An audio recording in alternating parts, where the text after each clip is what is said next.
Gators are taking their dancing shoes to New York. Welcome back to sports. I'm Will Benner. The Florida Gators clinched a berth to the Sweet 16 after a 65-39 victory over the Virginia Cavaliers on Saturday.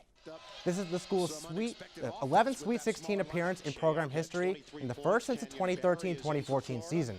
Devin Robinson backed up his 24-point performance in the round of 64 with 14 points and 11 boards, and Justin Leon notched in his first double-double as a Gator with 14 points and 10 rebounds.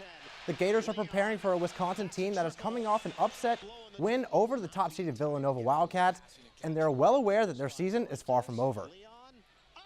I wasn't worried about any other team, but trying to come out here and win the game, you know. So, it doesn't matter who we play. We're just going to play our basketball, Florida basketball, basically. And they're living up to it. Tip-off for Friday's game against the Badgers is set for 9:59 p.m. in New York. And for many teams, their season came to an end over the weekend, but here are the 16 teams that are still dancing. We know Florida is going to play Wisconsin. Baylor and South Carolina will also meet up in the other East Region matchup. Out west, Gonzaga plays West Virginia, and in Arizona, will play the only remaining double-digit seed in the tournament, Xavier. In the Midwest, Kansas plays Purdue, and Oregon will look to end the Big 10 champion Michigan's hot streak. And in the South, North Carolina will face off against Butler, while the high-powered offenses of UCLA and Kentucky battle it out. And the month of March hasn't been so great for the Gator baseball team, with 7 of their 8 losses coming since March 1st. And with 3 of those losses coming over the weekend at Auburn. Yesterday, the now 20th ranked Tigers took the series sweep over the now 11th ranked Gators. The Gators had an early 4-1 lead in the third inning and seemed to have an easy pop-up, well, maybe not so easy. 2 runs scored off the air, and head coach Kevin O'Sullivan just can't believe his eyes. And in the bottom of the 9th, score tied at 5, Auburn drops down the bunt.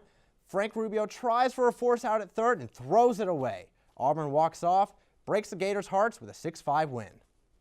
And from one struggling Gator team to one fighting for postseason position, the Florida Gators gymnastics team traveled to Jacksonville over the weekend, looking to get their 2nd straight SEC championship. Alex McMurtry would take home first place in the all-around, and both McMurtry and Kennedy Baker won first place on the floor. But as a team, the Gators would fall short to LSU as they took home the title. They were the only team in the competition to have a perfect 10, but despite the loss, Coach Jenny Rowland is excited for the team to return home to compete in front of home fans. It's wonderful. We don't have to travel. We can sleep in our own beds. We can stay on our daily schedules.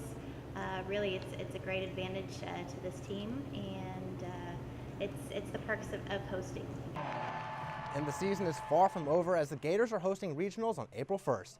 Joining the Gators in their region will be Georgia, North Carolina, New Hampshire, and Penn State.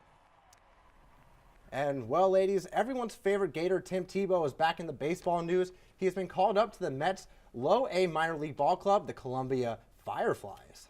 Wow, I think that's going to be really great for some Gator fans to have him a little bit closer to us. Yeah, I know we were all a little surprised when his baseball career started, but it's still going. Another step for him, so that's great. Thank you, Will.